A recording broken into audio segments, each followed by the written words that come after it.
आप सभी का मैं अपने मन से सक्सेस माइंड है स्वागत करता हूँ। उम्मीद करता हूँ कि आप सब पढ़ रहे होंगे। पढ़ते रहिए, मेहनत करते रहिए। जितना ज़्यादा प्रैक्टिस सेट लगाएँगे, जितना ज़्यादा आप मेहनत करेंगे, उतना ज़्यादा आप लक्ष्य के करीब पहुँचते हैं।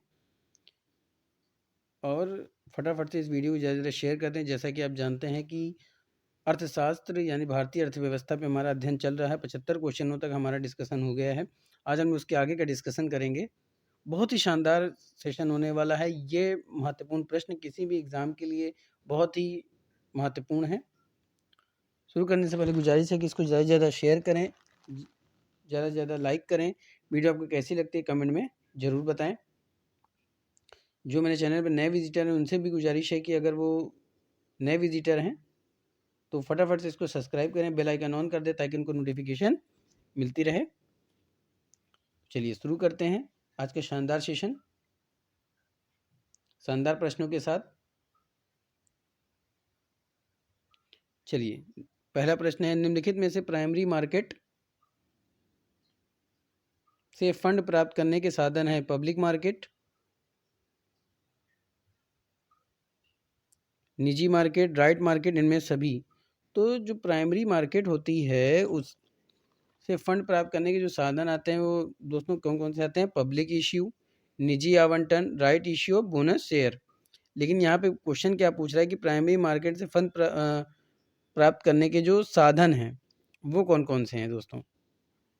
ठीक है, तो देखिए पब्लिक भी होता है, निजी भी होता है, राइट भी होता है। तो क्या हो जाएगा? ये इनमें से सभी हो जाएगा। तो डी आपको क्या हो जाएगा दोस्तों? करेक्ट आंसर हो जाएगा। बात समझ में आ रही है? क्या हो जाएगा? करेक्ट आंसर हो जाएगा। चलिए आगे चलते हैं। निम्नलिखित में से स्टॉक एक्सचेंज के बारे में सही नहीं है।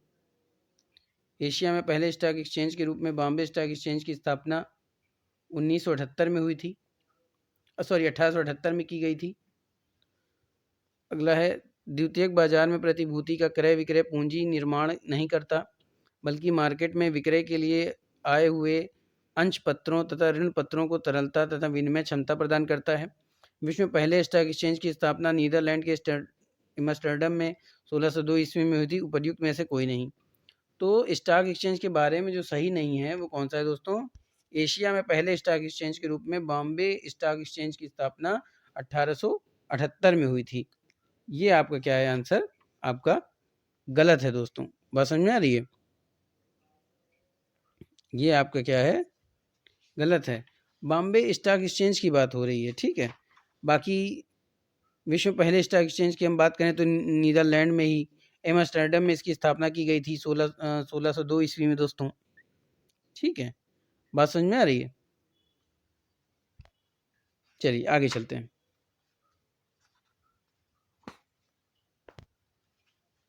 निम्नलिखित में से स्पॉट एक्सचेंज नहीं है। National spot exchange limited, national commodity and derivatives exchange limited, multi commodity exchange of India limited, इनमें से कोई नहीं। बात समझ में आ रही है दोस्तों? कौन सा इसमें से नहीं है आपको बताना है, ठीक है। कौन सा इसमें नहीं है, मतलब स्पॉट एक्सचेंज नहीं है, आपको ये बताना है। बताइए, जो स्पॉट एक्सचेंज में मतलब उसकी धारा में नहीं आता है, ठीक है, ये बताना है आपको। स्पॉट एक्सचेंज में नहीं आता है, बताइए कौन स्पॉट एक्सचेंज में नहीं आता है?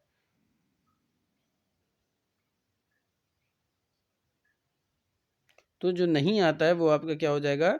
Multi commodity exchange of India limited. कौन सा नहीं आता है? Multi commodity exchange of India limited. तो सी आपका क्या हो जाएगा दोस्तों? करेक्ट आंसर हो जाएगा। अगर निम्न में से उपभोक्ता मूल्य सूचकांक के उपयोग है मुद्रास्फीति के व्यापक आर्थिक संकेत के रूप में,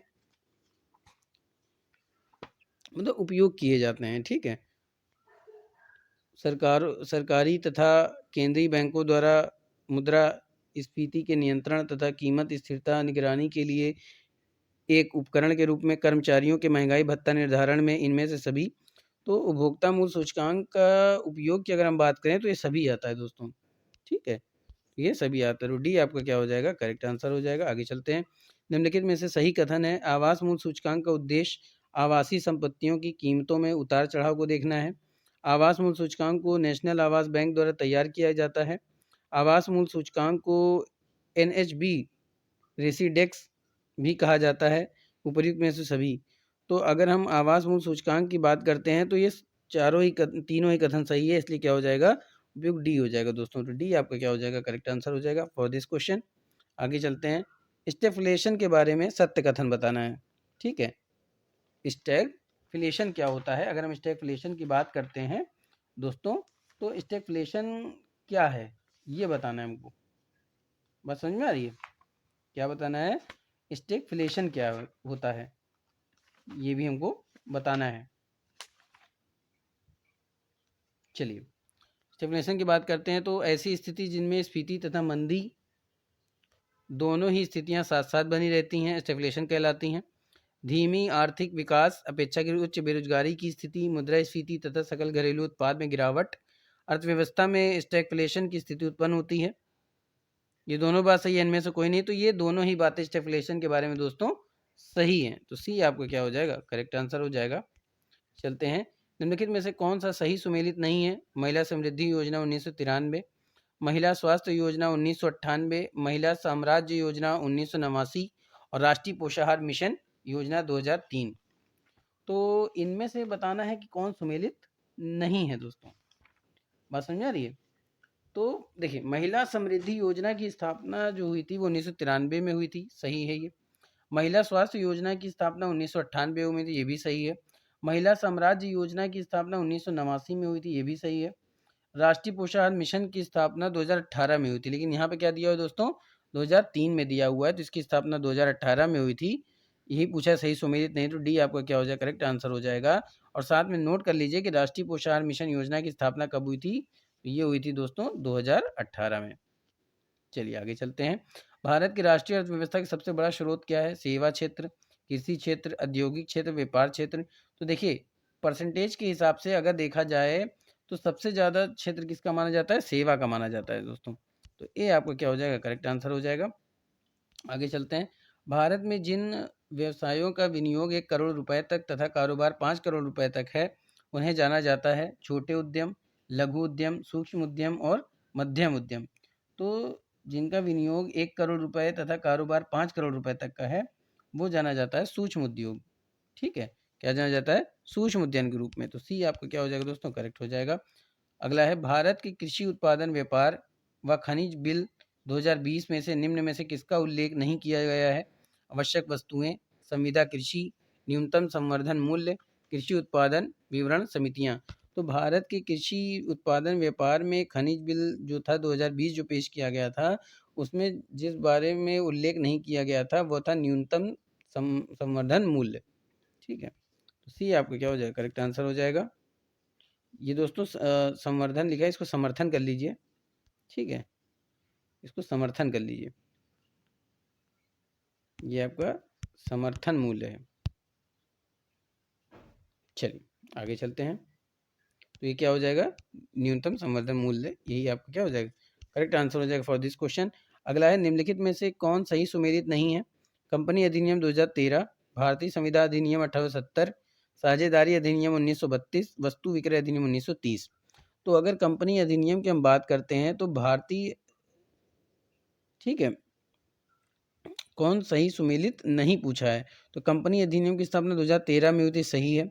साझेदारी अधिनियम एक अधिनियम है जो साझेदारी फर्मों का नियमन करती है, इसकी स्थापना 1932 में हुई थी, सही है। वस्तु विक्रय अधिनियम की स्थापना दोस्तों 1930 में हुई थी, सही है। लेकिन भारतीय संविदा अधिनियम की स्थापना 1870 में ना होकर 1872 में हुई थी, और यहाँ पे 1870 दिया हुआ है, इसलिए गलत आंसर हो जाएगा फॉर दिस क्वेश्चन। इसने पूछा क्या है कि सही सुमेलित नहीं है, तो बी आपका सही आंसर हो जाएगा इस प्रश्न के लिए। और इसका जो सही उत्तर होगा वो क्या हो जाएगा, 1872।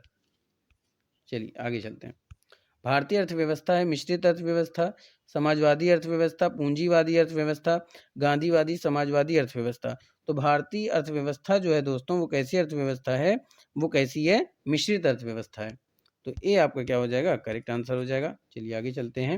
निम्नलिखित में से कौन सा समायोजित सकल आय की परिभाषा के अंतर्गत आते हैं?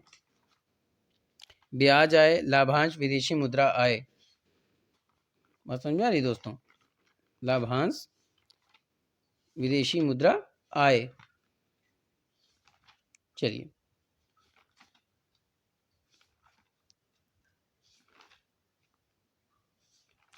बात समझ में आ रही है? चलिए, तो अगर हम इसकी बात करते हैं तो देख लीजिए वो क्या होगा। तो आपका ब्याज आय भी सही है, आपका सकल आय की बात की जा रही है ना, तो सकल आय की परिभाषा हम कैसे दे सकते हैं? ब्याज आय के से दे सकते हैं, लाभांश से दे सकते हैं और विदेशी मुद्रा लाभ से दे सकते हैं। तो इसलिए आंसर क्या हो जाएगा आपका? 1 2 3 3 हो जाएगा। तो सी आपका क्या हो जाएगा? करेक्ट आंसर हो जाएगा। आगे चलते हैं। भारत के व्यापार सकल घरेलू उत्पाद के बारे में निम्नलिखित में से कौन से कथन सत्य हैं? भारत का व्यापार सकल घरेलू उत्पाद अनुपात 2000 से 2050 से अधिक रहा। भारत का व्यापार सकल घरेलू उत्पाद अनुपात 2007 में न्यूनतम था।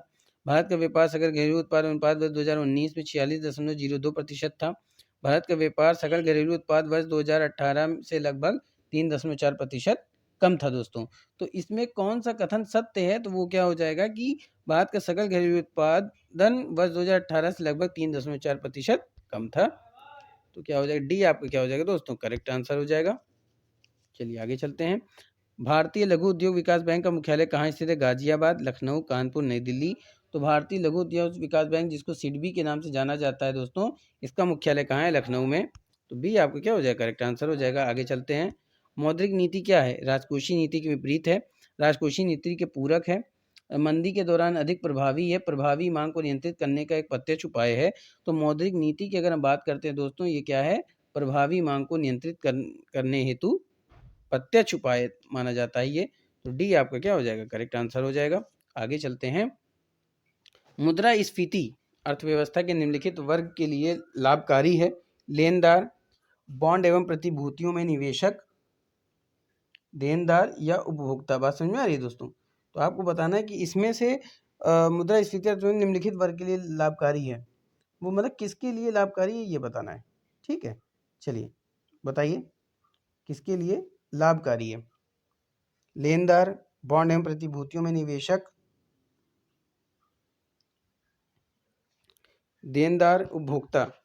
तो मुद्रास्फीति अर्थव्यवस्था निम्नलिखित वर्ग के लिए जो लाभकारी है दोस्तों, ठीक है, तो वो क्या हो जाएगा? लेनदार के लिए। तो ए आपका क्या हो जाएगा? करेक्ट आंसर हो जाएगा। चलिए आगे चलते हैं। अंतर्राष्ट्रीय मुद्रा कोष के ऋणों का प्रयोग निम्नलिखित में से किस उद्देश्य के लिए किया जा सकता है? आर्थिक विकास के लिए, परियोजना के लिए, भुगतान संतुलन में अस्थायी कमी को पूरा करने के लिए, केंद्रीय बैंकों के स्वर्ण कोषों को बढ़ाने के लिए, औद्योगिक विकास के लिए, पूंजी निर्माण के लिए हेतु। बताइए, अंतर्राष्ट्रीय मुद्रा कोष के ऋणों का प्रयोग की बात की जा रही है।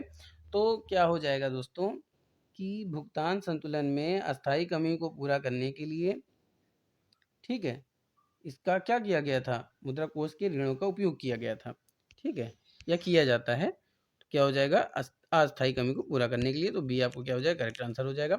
आगे चलते हैं। अंतर्राष्ट्रीय मुद्रा कोष की स्थापना कब की गई थी दोस्तों? तो अंतर्राष्ट्रीय आपको बताना है 1944, 1945, 1946 या फिर 1947।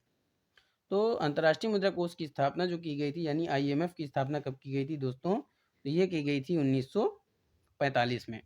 ठीक है, तो आपका आंसर क्या हो जाएगा? 1945। तो बी आपका क्या हो जाएगा? करेक्ट आंसर हो जाएगा। और किसकी? अंतर्राष्ट्रीय मुद्रा कोष। अंतर्राष्ट्रीय मुद्रा कोष को शॉर्ट फॉर्म क्या होता है? आईएमएफ। ठीक है, चलिए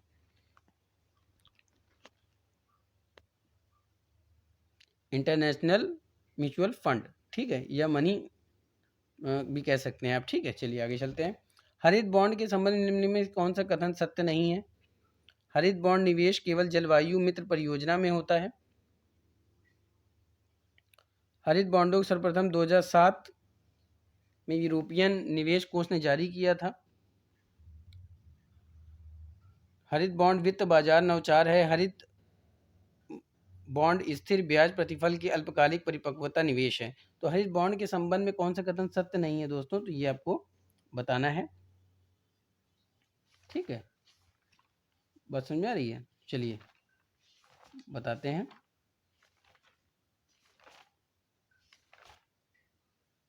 तो हरित बॉन्ड निवेश, ठीक है, हरित बॉन्ड निवेश की बात हो रही है दोस्तों। तो देखिए इसमें से कौन सा कथन सत्य नहीं है, तो क्या है कि हरित बॉन्ड स्थिर ब्याज प्रतिफल के अल्पकालिक परिपक्वता निवेश है, यही आपका क्या हो जाएगा गलत है आंसर। लेकिन इस क्वेश्चन के हिसाब से आंसर सही है दोस्तों, तो डी आपका क्या हो जाएगा करेक्ट आंसर हो जाएगा। आगे चलते हैं। आरबीआई अर्थव्यवस्था में मुद्रास्फीति को नियंत्रित करने के लिए कौन सा प्रयोग किया जाता है? बैंक दर में वृद्धि, नगद आरक्षित अनुपात में वृद्धि, संवैधानिक तरलता अनुपात में वृद्धि, सरकारी प्रतिभूतियों का क्रय। तो आरबीआई अर्थव्यवस्था में मुद्रास्फीति को कंट्रोल करने के लिए जो प्रयोग किया जाता है दोस्तों, वो क्या किया जाता है? वो किया जाता है आपका बैंक दर में वृद्धि, नगद आरक्षित अनुपात में वृद्धि और संवैधानिक तरलता अनुपात में वृद्धि, यानी कि पहला, दूसरा, तीसरा। तो पहला, दूसरा, तीसरा का है बी पे, तो बी आपका क्या हो जाएगा दोस्तों करेक्ट आंसर हो जाएगा। चलिए आगे चलते हैं। वोट के अंतर्गत सरकारी न्यूनतम, ठीक है, सरकारी न्यूनतम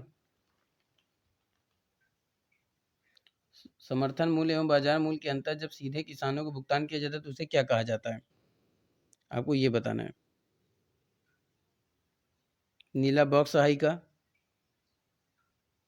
WTO, ठीक है दोस्तों, WTO होगा, यहाँ पे वोट लिख गया है, WTO की बात हो रही है, याद रखिएगा, ये WTO की बात हो रही है, वर्ल्ड ट्रेड ऑर्गेनाइजेशन। चलिए, नीला बॉक्स सहायिका, हरा बॉक्स सहायिका, पीला बॉक्स सहायिका, गुलाबी बॉक्स सहायिका। तो ये होता है दोस्तों नीला बॉक्स सहायिका, तो ये आपका क्या हो जाएगा करेक्ट आंसर हो जाएगा। WTO के अंतर्गत सरकारी न्यूनतम समर्थन मूल्य एवं बाजार मूल्य के अंतर जो जब सीधे किसानों को भुगतान किया जाता है तब यह नीले बॉक्स सहायिका के अंतर्गत आता है। नीले बॉक्स के अंतर्गत प्राप्त सब्सिडी व्यापार में विकृति उत्पन्न करती है, जबकि हरे बॉक्स के अंतर्गत आने वाली सब्सिडी से उत्पादन व व्यापार पर सबसे कम प्रतिकूल प्रभाव पड़ता है।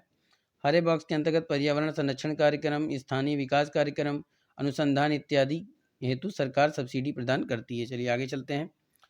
लाभ मात्रा अनुपात में सुधार निम्नलिखित के द्वारा किया जा सकता है? बिक्री कीमत में वृद्धि, बिक्री मिश्रण को बदलना, परिवर्तनशील लागत को कम करना, उपयुक्त सभी। तो लाभ मात्रा अनुपात की अगर बात की जा रही है दोस्तों, तो क्या हो जाएगा बताइए, क्या हो जाएगा? लाभ मात्रा अनुपात में सुधार निम्नलिखित के द्वारा किया जाता है। ये कौन सा मतलब मेथड अपना करके उसको ठीक किया जाता है, ये बताना है। तो ये आपका होता है दोस्तों उपयुक्त बिक्री की वृद्धि भी, बिक्री मिश्रण को बदलना भी, तो सभी हो जाएगा। तो डी आपका क्या हो जाएगा करेक्ट आंसर हो जाएगा। चलिए आगे चलते हैं। निम्नलिखित में से किसको गरीबों का सामाजिक सूचक नहीं समझा जाता है? परिवहन के साधनों की कमी, संख्या, निरक्षरता स्तर, स्वास्थ्य देखभाल तक पहुंच की कमी, रोजगार के अवसरों की कमी। तो निम्नलिखित में से जिसको गरीबों का सामाजिक सूचकांक नहीं समझा जाता है वो है परिवहन के साधनों की कम संख्या, ठीक है, या कमी संख्या। तो ये आपको क्या हो जाएगा करेक्ट आंसर हो जाएगा। आज का लास्ट प्रश्न है, परिवहन संचार वाणिज्य किसके अंतर्गत आते हैं? प्राथमिक गतिविधियां, द्वितीयक गतिविधियां, तृतीयक गतिविधियां, ग्रामीण गतिविधियां। तो परिवहन संचार वाणिज्य जिसके अंतर्गत आते हैं दोस्तों, वो आते हैं तृतीय क्षेत्र के अंतर्गत। तो सी आपको क्या हो जाएगा करेक्ट आंसर हो जाएगा। तो दोस्तों ये था आज का शानदार महत्वपूर्ण प्रश्न। उम्मीद करता हूँ कि आपको बहुत पसंद आया होगा। फटाफट से इसको शेयर करें, वीडियो आपको कैसी लगती है कमेंट में जरूर बताएं। फिर मिलेंगे आगे के प्रश्नों के साथ, तब तक के लिए जय Hind, wish you all the best.